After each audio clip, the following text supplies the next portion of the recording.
Hi everyone, it's me Anjali Verma, your educator. और आज के इस वीडियो में हम डिस्कस करने वाले हैं कि हम फेब से कैसे पढ़ सकते हैं। कुछ ही दिन रह गए हैं हमारे बोर्ड एग्जाम्स में। अब लास्ट मोमेंट पे हमें क्या क्या चीजें करनी है। अभी भी बहुत सारे ऐसे स्टूडेंट्स हैं जिन्होंने अच्छे से प्रिपरेशन नहीं करी है, तो वो कैसे प्रिपरेशन करने हैं, क्या क्या चीजें फॉलो करनी है, वही हम डिस्कस करने वाले हैं आज की इस वीडियो में। तो ये वीडियो स्पेसिफिकली 2024 बोर्ड्स के लिए है, IIT जेईई या फिर नीट के स्टूडेंट्स के लिए ये नहीं है। मतलब ऑब्वियसली अगर आप बोर्ड्स दे रहे हो तब तो है, बट स्पेसिफिकली क्योंकि कुछ बच्चे पूछते हैं ना कि जेई की प्रिपरेशन कैसे करें, नीट की प्रिपरेशन कैसे करें, तो this video is not for them, क्योंकि उनके लिए स्ट्रैटेजी डिफरेंट होती है, बोर्ड्स के लिए स्ट्रैटेजी डिफरेंट होती है। ठीक है, तो जो भी बच्चे 75% एम कर रहे हैं ना, क्योंकि आई नो जो भी जेई एस्पिरेंट्स होते हैं ना, उनका बस यही होता है कि 75% आ जाए बस बोर्ड्स में, है ना। तो उनके लिए डेफिनेटली ये वीडियो है, कैसे प्रिपरेशन करनी है डिस्कस करते हैं।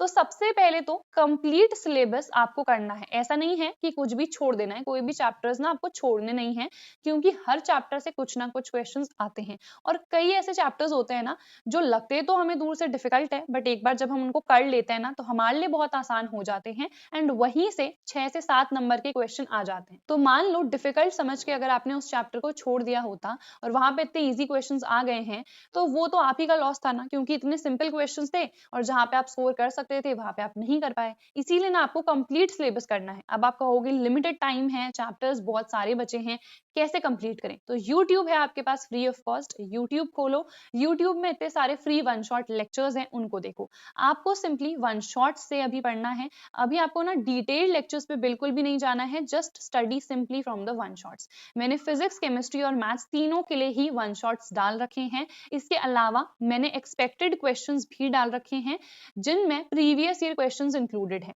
मैंने भी वीडियोस डाली थी आपके लिए, एंड लोकेश और आकांक्षा दी दोनों ही आपके लिए वीडियोस डाल रहे हैं। तो वो ना आपका सिलेबस भी कंप्लीट करवाएंगे, इंपॉर्टेंट क्वेश्चंस भी आपको प्रैक्टिस करवाएंगे। तो जो भी सीरीज अभी चैनल पे चल रही है और जो पहले मैं ले चुकी हूँ ऑलरेडी, दोनों आपके लिए बेनिफिशियल होगी। दोनों में अलग अलग डिफरेंट डिफरेंट टाइप के क्वेश्चंस हैं, तो दोनों सीरीज जो है उनको आप फॉलो कर सकते हो। ठीक है, और आप लोग कहोगे कि वो तो प्रीवियस बैच के लिए थी, तो क्या इस बैच के लिए भी रेलेवेंट है? तो यस, डेफिनेटली रेलेवेंट है, क्योंकि वही सिलेबस है जो 2023 बोर्ड्स में भी था, इस साल भी एग्जैक्टली सेम वही है। ठीक है, तो वो क्वेश्चंस रेलेवेंट है, आपको जरूर प्रैक्टिस करने हैं, वन शॉट्स भी आपको देख लेने हैं अच्छे से। उसके बाद आपको ना सेल्फ स्टडी पे ज्यादा से ज्यादा फोकस करना है। वन शॉट लेक्चर्स जैसे ही आपने देख लिए है ना, आपने एक्सपेक्टेड क्वेश्चंस देख लिए, उसके बाद ना खुद से क्वेश्चंस प्रैक्टिस करो। कहाँ से करोगे? तो प्रीवियस ईयर्स और प्रैक्टिस पेपर्स जो सीबीएसई ने लॉन्च करे थे ना, उनको प्रैक्टिस करो। ठीक है, आप सैंपल पेपर्स भी कर सकते हो, प्रैक्टिस पेपर्स भी कर सकते हो, because they are almost the same. तो सेल्फ स्टडी में ये चीजें डेफिनेटली इंक्लूडेड होनी चाहिए कि एक तो आपने चैप्टर पढ़ लिया है, उसको क्विकली रिवाइज कर लो, देन ज्यादा से ज्यादा क्वेश्चंस करो from the previous years and the practice papers. अब प्रैक्टिस पेपर्स के लिए आप कौन सी बुक को प्रेफर कर सकते हो, तो वो मैं आपके साथ शेयर कर देती हूँ। आप सभी को पता है, मैंने बता रखा है वैसे आप सभी को, ओसवाल गुरुकुल ने ना ये वाली बुक लॉन्च करी थी फॉर द प्रैक्टिस पेपर्स। तो चाहे फिजिक्स है, केमिस्ट्री है, मैथ्स है, सबके लिए आपको ये प्रैक्टिस पेपर्स की बुक अवेलेबल मिल जाएगी। तो आप फिजिक्स के लिए भी परचेस कर सकते हो, केमिस्ट्री के लिए भी, मैथ्स के लिए भी। जो भी सब्जेक्ट आपको लगता है कि अब ये सबसे वीक चल रहा है, इसमें मुझे ज्यादा प्रैक्टिस की रिक्वायरमेंट है, तो उस पर्टिकुलर सब्जेक्ट के लिए, जैसे मान लो फिजिक्स है, तो आप ये प्रैक्टिस पेपर्स की बुक परचेस कर सकते हो। इसमें आपको क्या क्या मिलेगा एक बार देख लेते हैं। तो यहाँ पे सबसे पहले जो सैंपल क्वेश्चन पेपर सीबीएसई ने लॉन्च करा था वो मिल जाएगा, ब्लूप्रिंट भी है, 6 यहाँ पे सॉल्व पेपर्स हैं और 4 अनसॉल्व है। ठीक है, तो सबसे पहले तो ब्लूप्रिंट आप लोग को देख लेना है कि कौन से चैप्टर से कितने नंबर के क्वेश्चंस आ रखे हैं। देन सैंपल क्वेश्चन पेपर का proper solution, proper answer and explanation भी आपको मिल जाएगा, वो भी आपको देख लेना है। फिर यहाँ पे जो भी सॉल्व वाले हैं, तो पहले तो इनको भी देखो, आपको यही करना है कि पहले खुद से सॉल्व करो, देन सी द सोल्यूशन। और अगर नहीं भी हो पा रहा है तो चलो कोई बात नहीं, एक दो आपने ऐसे ही प्रैक्टिस कर लिए सोल्यूशन देख के। उसके बाद जो भी अनसॉल्व है ना, इन केसेस में आपको क्या करना है कि ये अनसॉल्व है, सोल्यूशन यहाँ पे नहीं गिवन है, खुद से सॉल्व करो। अब खुद से सॉल्व तो कर लिया, बट सोल्यूशन कहाँ से मिलेंगे? तो इनके भी सोल्यूशंस मिल जाएंगे। यहाँ पे देखो क्यूआर कोड मेंशन्ड होता है, इनको बस आपको स्कैन करना है। इस क्यूआर कोड को आप जैसे ही स्कैन करोगे, सारे सॉल्यूशंस आपके सामने आ जाएंगे। ठीक है, तो आप इस बुक को अपने लिए प्रेफर कर सकते हो, परचेस कर सकते हो। बाय लिंक जो है मैं डिस्क्रिप्शन में प्रोवाइड कर दूंगी। ठीक है, अब देखो डेट शीट को आपको ना अच्छे से एक बार एनालाइज कर लेना है, डेट शीट के अकॉर्डिंग ही प्रिपरेशन करनी है।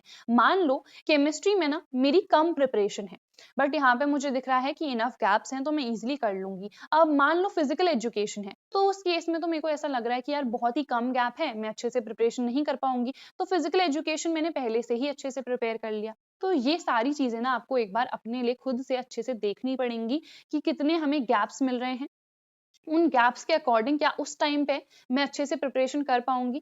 या मान लो अगर आपका सिलेबस भी हो गया है बट क्वेश्चन प्रैक्टिस नहीं कर पाए हो, तो वो अभी ही कंप्लीट कर लो। लास्ट मोमेंट पे ना आपको सिर्फ रिवीजन पे ही फोकस करना है। तो इसीलिए एक बार डेट शीट को अच्छे से एनालाइज कर लेना कि कौन सा एग्जाम कौन से डेट को है। मान लो किसी का हिंदी नहीं है तो उनका 22 से एग्जाम स्टार्ट हो रहे होंगे, है ना, तो इंग्लिश की सबसे पहले अच्छे से प्रिपरेशन कर लेनी है, फिर केमिस्ट्री आ रहा है, फिर हमारे पास फिजिक्स आ रहा है, मैथ्स में देखो कम गैप है तो कैसे मैं प्रिपेयर करूंगी। तो ये सारी स्ट्रैटेजी ना आपको पहले से प्लान करनी पड़ेगी, और वो तभी आप प्लान कर पाओगे जब आपने अच्छे से डेट शीट को एनालाइज कर रखा है। ठीक है, चलो उसके बाद नोट्स आपको बनाने हैं। नोट्स अगर अभी बनाने का टाइम नहीं है ना, सो दैट इज फाइन, क्योंकि अभी मुझे पता है काफी लेट हो चुका है, तो नोट्स अभी खुद के नहीं बनाओगे चलेगा, बट मैंने फ्री में हैंड रिटन नोट्स आप सभी लोगों को प्रोवाइड कर रखे हैं।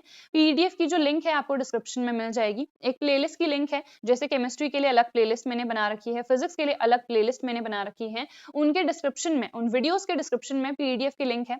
सारी जो वीडियोस हैं उनको आप डाउनलोड कर लो, जो लिंक्स हैं वो खोल लेना, लिंक्स को आप लोग डाउनलोड कर लेना, सारे नोट्स आप फ्री में डाउनलोड कर लोगे। ठीक है, तो इनको आप लास्ट मोमेंट पे रिवीजन के लिए इस्तेमाल कर सकते हो। These will definitely benefit you a lot, क्योंकि एक तो आपका टाइम बचेगा, आपको खुद से नोट्स नहीं बनाने पड़ेंगे, और रिवीजन के लिए आपको वो नोट्स मिल भी जाएंगे। ठीक है, उसके अलावा जो भी ऐसे बच्चे हैं जिनका सिलेबस हुआ ही नहीं है, ठीक है, मान लो मैथ्स में भी नहीं हो रखा है, केमिस्ट्री में भी कंप्लीट नहीं है, तो दिन के 2-3 सब्जेक्ट लेना स्टार्ट कर दो। कि सुबह मान लो मैथ्स अच्छे से कर लिया, फिर दिन में मैंने डिसाइड करा कि मैं फिजिक्स करूंगी, शाम को या रात को मैंने डिसाइड कर लिया कि मुझे केमिस्ट्री करनी है।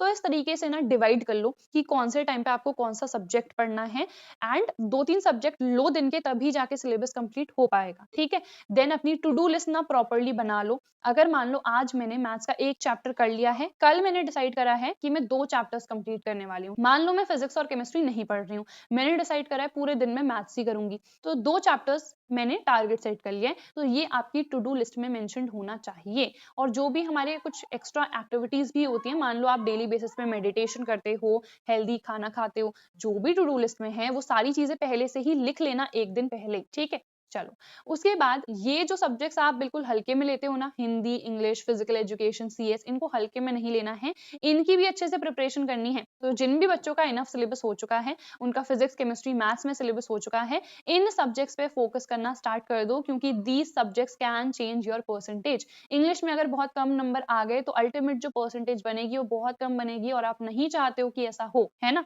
तो इसीलिए जो भी हमारे पास एडिशनल सब्जेक्ट्स भी हैं मेन सब्जेक्ट से हटके, हिंदी है, इंग्लिश है, फिजिकल एजुकेशन, सीएस, या जो भी सब्जेक्ट हैं, इनकी भी अच्छे से प्रिपरेशन करनी है। ठीक है, चलो उसके बाद जो भी डिस्ट्रैक्शंस हैं अभी बिल्कुल अवॉइड करना। इंस्टा तो सभी लोगों का अनइंस्टॉल हो जाना चाहिए, फोन में होना ही नहीं चाहिए। इंस्टा, फेसबुक, गेम्स जो भी हैं, जितने डिस्ट्रैक्शंस है ना, सबके सब बाहर कर दो बिल्कुल। ठीक है, अब ये टाइम है कि सिर्फ आप अपनी प्रिपरेशन पे फोकस करो, क्योंकि 19 या 22 से आपके एग्जाम्स जो हैं वो स्टार्ट हो जाएंगे, है ना। तो बहुत कम टाइम है, कम टाइम में हमें अच्छे से प्रिपरेशन करनी है। तो जितने भी डिस्ट्रैक्शंस हैं उनको निकाल फेंको, एंड रिविजन करते रहना। जितने भी बच्चे हैं जिन्होंने पहले पढ़ रखे थे चैप्टर्स, अब इट इज हाई टाइम कि रिवाइज करना स्टार्ट कर दो। अदरवाइज एग्जाम में ऐसा लगेगा कि ये बिल्कुल फ्रेश फ्रेश आप पढ़ रहे हो, और फिर आप सोचोगे कि यार ये मैंने पढ़ा भी था पहले। तो ये चीजें नहीं करनी है। ठीक है, रिविजन पहले से ही अच्छे से कर लेना।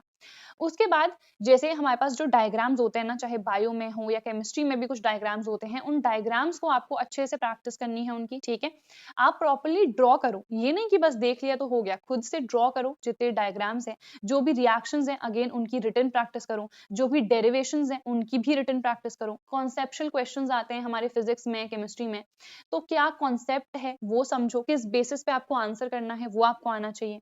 देन न्यूमेरिकल्स हो गए, रीजन बेस्ड क्वेश्चंस हो गए। जैसे एक एग्जांपल लेते हैं केमिस्ट्री में, जो डी ब्लॉक एलिमेंट्स हैं, ट्रांजिशन एलिमेंट्स उनको क्यों कहते हैं, किनको नहीं कहते हैं और क्यों नहीं कहते हैं। Oxidation state, variable oxidation state क्यों एग्जिबिट करते हैं, कलर्ड कंपाउंड्स क्यों बनाते हैं। तो जो भी रीजन बेस्ड क्वेश्चंस है ना, वो आपको आने चाहिए कि आपको रीजन कैसे देना है, क्योंकि बहुत सारे बच्चे कंफ्यूज हो जाते हैं। उनको पता तो होता है बट बिकॉज रीजंस भी अलग अलग होते हैं, तो वो कंफ्यूज हो जाते हैं कि ये क्वेश्चन आएगा तो इसमें क्या आंसर होगा, है ना। तो ये कंफ्यूजन नहीं क्रिएट करना है। यू हैव टू प्रॉपरली सी कि एग्जैक्टली अगर अगर ये क्वेश्चन आएगा तो इसका क्या रीजन है। एंड न्यूमेरिकल्स फिजिक्स में एंड केमिस्ट्री में, दोनों में ही आते हैं। केमिस्ट्री में थोड़े कम आते हैं, फिजिक्स में थोड़े ज्यादा आते हैं। तो न्यूमेरिकल्स की भी आपको प्रैक्टिस करनी है।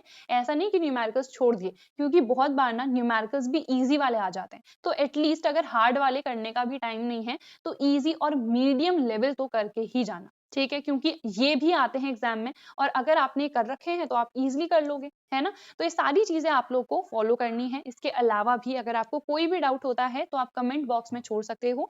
That is it for this video. हम मिलते हैं हमारी नेक्स्ट वीडियो में। Till then bye everyone, take care and all the very best.